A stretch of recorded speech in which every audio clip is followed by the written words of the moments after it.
Hello, good day po. Today, I will discuss or I will report The Killers by Ernest Hemingway. First is the biography.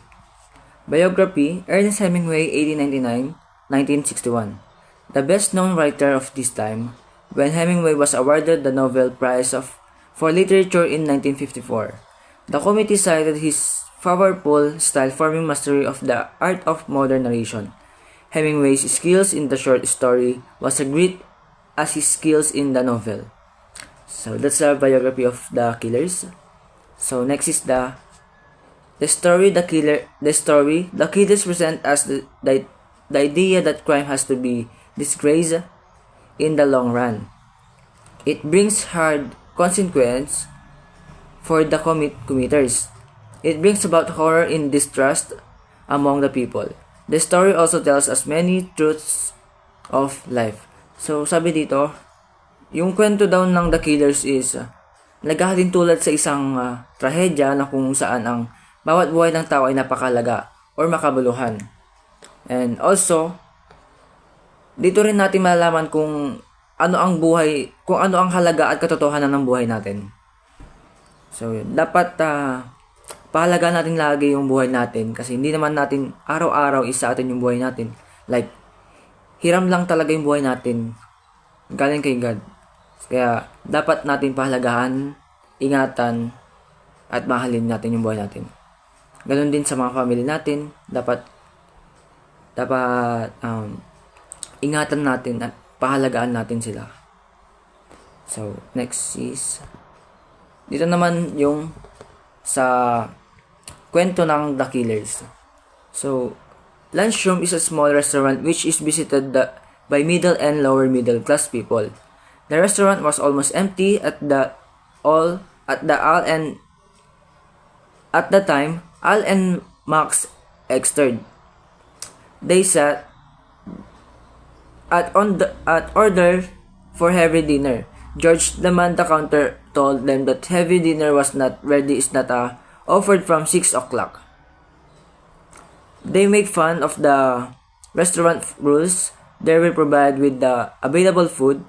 They ate with their gloves on. Their faces were different, but they were dressed like twins. They were wearing derby hats, tight overcoats, silk mufflers, and gloves. They talked rudely to the members of the restaurant staff. Yeah. Sabi dito, around 6 o'clock, may dalawang lalaki na pumasok sa maliit na kainan, which is ito yung Henry's lunchroom. Silang dalawa ay mga professional na killers or biyasa sa mga pagpapatay ng mga tao, pamamaril, ganon.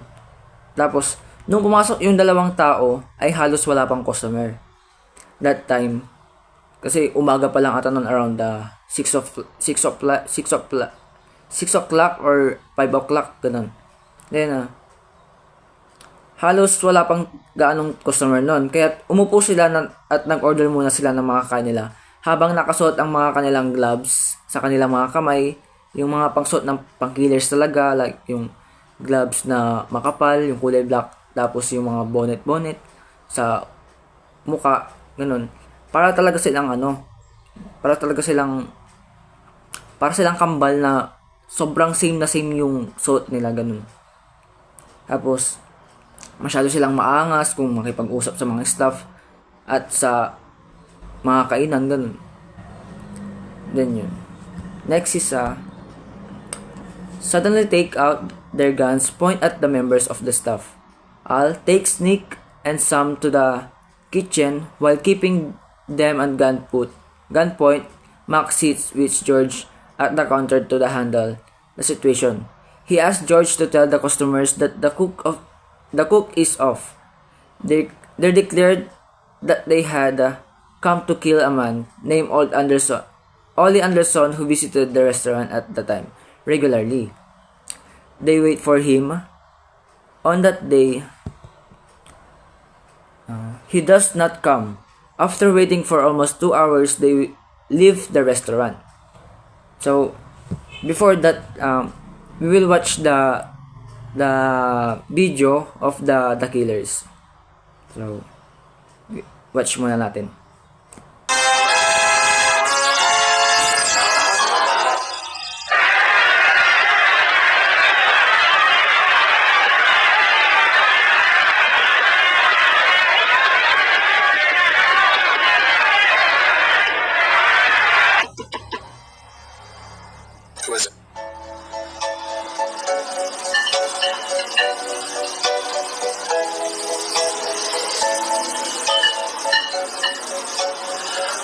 So, Nick, have you decided which college you're going to yet? You're starting to sound like my old man. Speaking of which, how you folks doing? Same as always. The cats and dogs. Yeah. Pretty bad, huh? Well, not too bad. But when it does, I'll just stay here with you till things cool down. Just like old times. You hang in there, young buck. You only got a couple of more weeks and you'll be off to college. I can't wait to shake the dust off this town and get out into the real world. Yeah, you're going to be shaking things up, huh? I'm gonna do something important. Something that matters, you'll see. Just don't you forget to write. Always. You know, you and this diner are the only things I'm gonna miss about this town, George. I'll tell you, this place...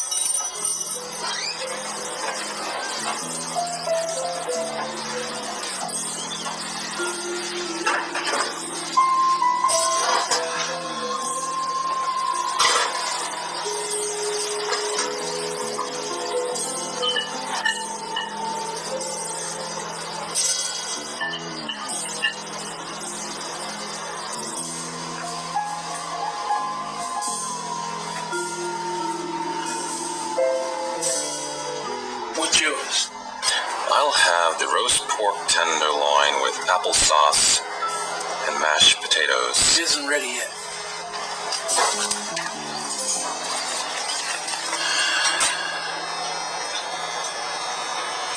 What the hell you put it on the card for? That's the dinner. It's not ready until 6 o'clock. And it's only 5 o'clock. Clock says 20 minutes past 5. It's 20 minutes fast. The hell with the clock. What have you got to eat? Oh, I can make you any kind of sandwiches. Ham and eggs, bacon and eggs, even bacon or steak. Got anything to drink? Soda, iced tea, milk. I mean, you got anything to drink? Just those I said. This is some town. What do they call it? Summit. You're a pretty bright boy, aren't you?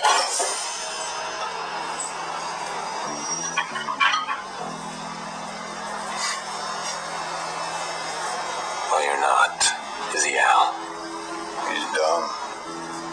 What's your name? Adams? Another bright boy. This town is full of bright boys. What the hell are you looking at? Nothing. The hell you were. You were looking at me. Maybe the boy meant it for a joke, Max. You don't have to smile. You don't have to smile at all, see? All right. So he thinks it's all right. Oh, he's a thinker. What about the other bright boy down the counter? Hey, you. Go around the counter with your boyfriend.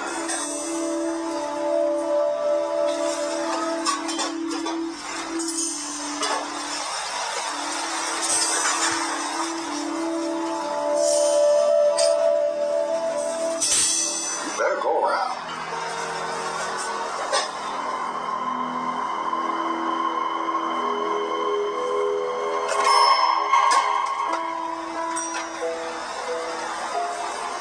Who's out in the kitchen? The chef. Tell the chef to come out here. What do you want with him? Nothing. What do we do to a chef? Hey, Sam. Come out here for a minute.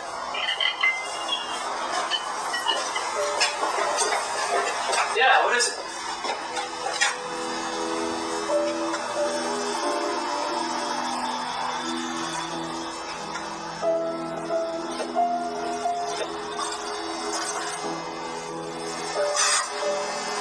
I'm going back in the kitchen with the chef and the other bright boy. Go on back, chef. You go with him, bright boy.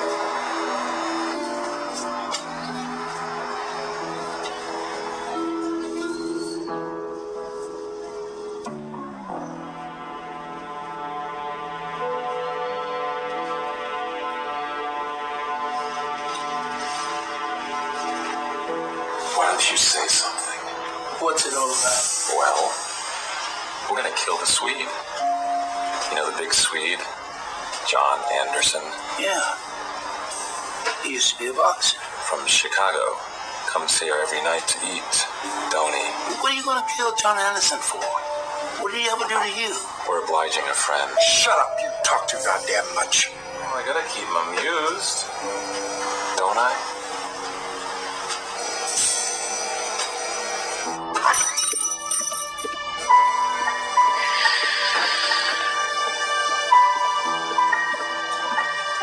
Hello, George. Can I get supper? Sam's going out.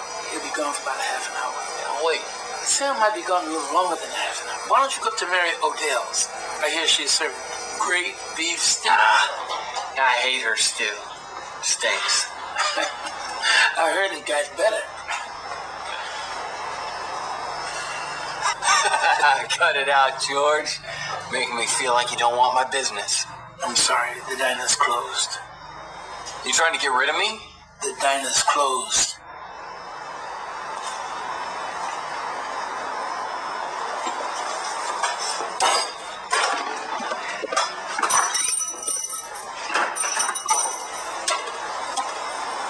That was nice. You're a regular little performer. He's not coming. We'll give him 10 minutes. Why don't you just let it go? I told you. We're obliging a friend. Well, why don't you just tell your friend you couldn't find it? Oh, was that it? I should just lie to my friend. It's better than committing murder. We gave our word.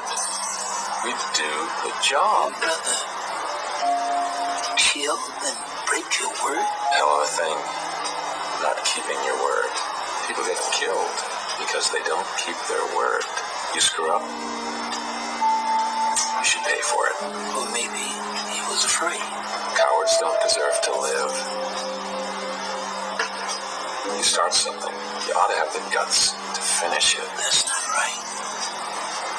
Paying for a mistake with a life. I don't make the rules. I just live by them. So, that's it then. That's it. What do you care if the Swede lives or dies? Is he your best friend or something? He's a good customer. I can see you stick your neck out for your customer. I'd do it for anybody. Well, aren't you the hero? Come on, hero. You can go in the kitchen, make us some sandwiches.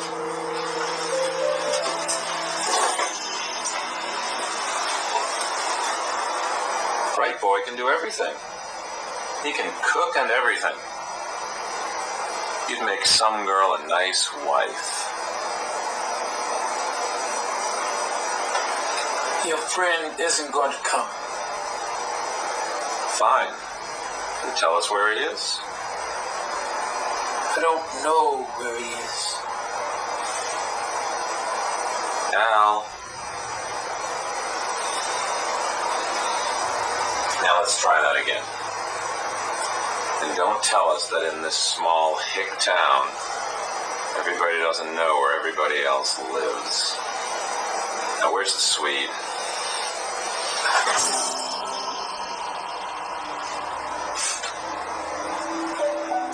He lives at the Baxter's apartment building on the other side of town.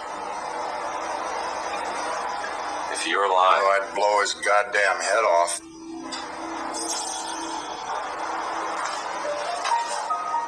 fine. Come on, Al. What about the two bright boys and the chef? They're all right. You think so? Sure, we're through with it. I don't like it. It's too sloppy. You talk too much. Well, we've got to keep them used, haven't we?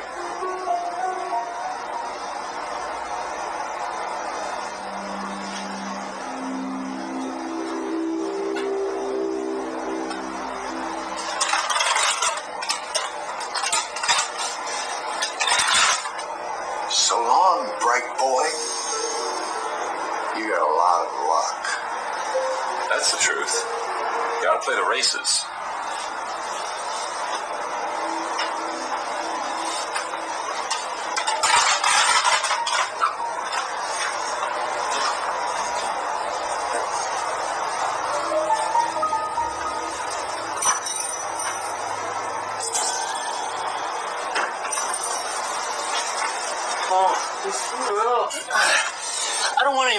George.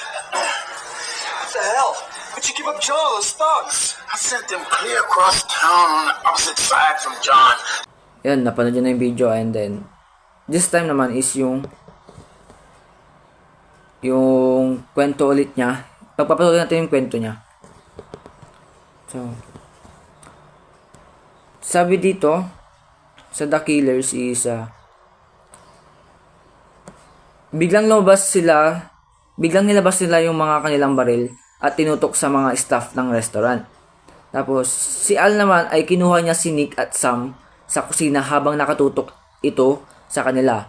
Tapos si Max ay umupo kasama si George sa counter para i-handle yung situation doon para hindi magkaroon ng communication, like communication sa iba. Tapos sinabi ni George sa mga customer na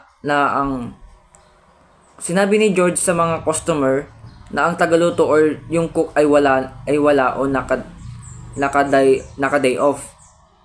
Tapos sinabi nila kung bakit nandoon. Nagtanong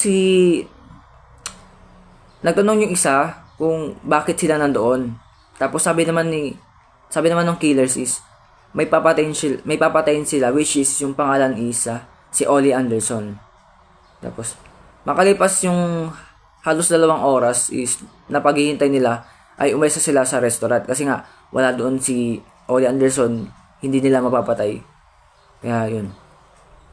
So next is after their departure, Nick goes to Ollie's residence to tell him about the killers.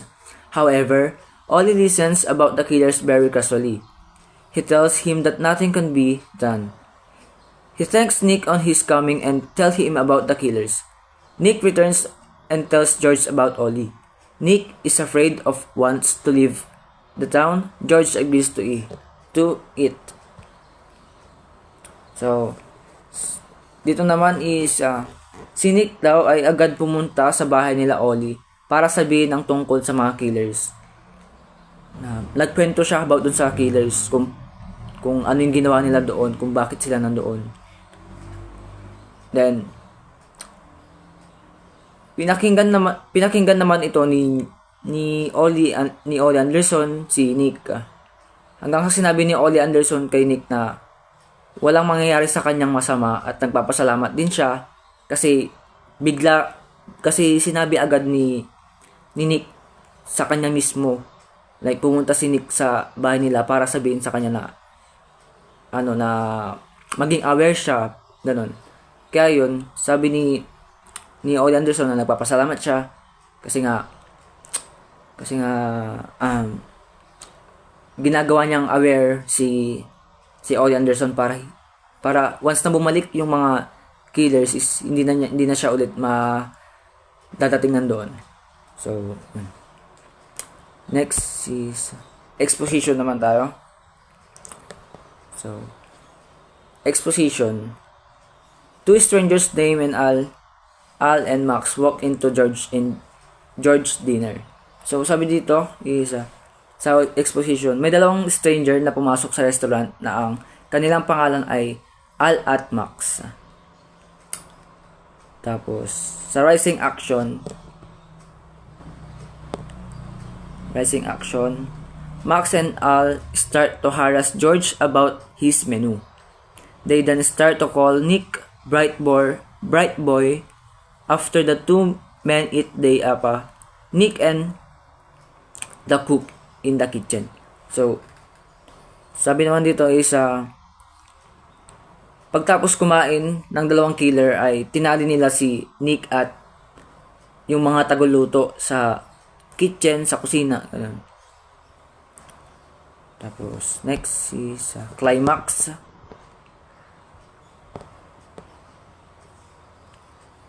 Climax is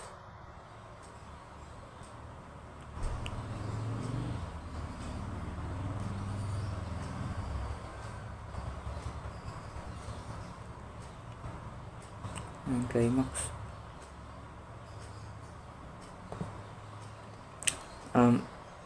Dito pala sa Climax is Max reveals that they came to the dinner to kill Ollie Anderson. Instead, who normally comes in at 6 to eat, all the men waits for Ollie Anderson to arrive. So, that's a climax. This is naman is a falling action. The killers leaves after it is clear that Ollie Anderson is not going to show up. Nick's going to warn Ollie Anderson at his home. When Nick arrives, Ollie Anderson is lying on his bed. He already knows that there are men who want to kill him. He always that he's tired of running, and so he's just going to wait his room. So, sa falling action is umalis ang dalawang killer matapos hindi dumating si Ollie Anderson sa restaurant mismo. Then, pumunta si Nick sa bahay ni Ollie Anderson para sabihin ng tungkol sa dalawang killer na naghahanap sa kanya. Ngunit, yun din, pinakinggan naman ni Ollie Anderson sa mga nangyari na yun. Yun nga, nagpapasalamat din si Ollie Anderson kasi pinapa-aware niya si Ollie Anderson sa araw-araw ganun para hindi siya patayin ng mga killers or makita ng mga killer. So, yun. So, next is resolution. Resolution is Nick returns to the dinner. He tells George about his conversation with Ollie Anderson. Nick then tells George that his whole thing is too awful and that he is going to leave town. So resolution is bumalik si Nick sa restaurant at sinabi niya kay George kung ano ang kanilang napag-usapan ni Ollie. So yun daw, bumalik si George sa restaurant kasi nga wala naman nandoon yung mga killers after 2 hours na paghihintay nila is umalis naman na sila. Kaya yun, bumalik ulit si George dun sa restaurant para sabihin kay Nick yung napag-usapan nila ni Ollie Anderson. Kaya't si Nick sa kanyang takot ay gusto nang itong lumisan or umalis doon sa kanilang lugar para sumama kay George. Yan yun. So, thank you for pakikinig. Thank you po.